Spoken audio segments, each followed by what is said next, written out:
It raises the question of a purpose-driven business. So you've heard already that Tesla is not just trying to make money. That is not the priority. In fact, if you read the most recent shareholder letter, it says profits are not. In fact, I started off the shareholder letter saying the profits are not our primary goal. And then I got a little bit of some of the board members who questioned that statement. And I was like, well, it's true, you know. And well, like for now, or like just while we're growing, but no, just not the priority. Which I think in a business school is a really good point to dwell on for a moment. Yeah, it's not that I think they're unimportant or anything. It's just not the primary goal. That's right. And I actually told people that on IPO as well. And so it's not like new information, or at least, you know, if people had watched the IPO, it's not new information. Yeah, and actually, amazingly, the stock went up after that.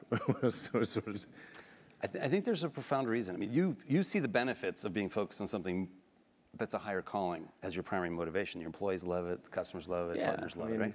Yeah. And you feel better about your job.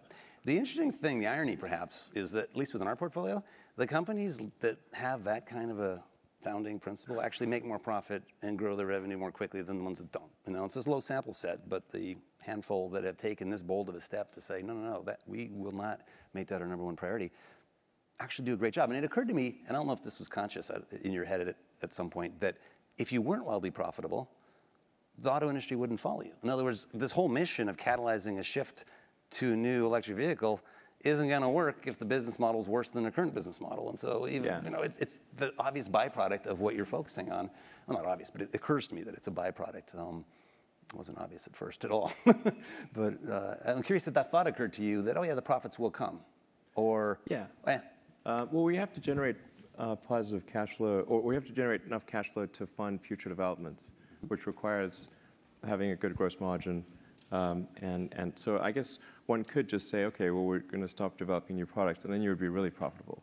So at any given point, you could sort of say, well, we could be profitable, you know, at this point in a significant way. But we've got these great things that we want to develop for the future, and they're a good investment, and that's what we're doing.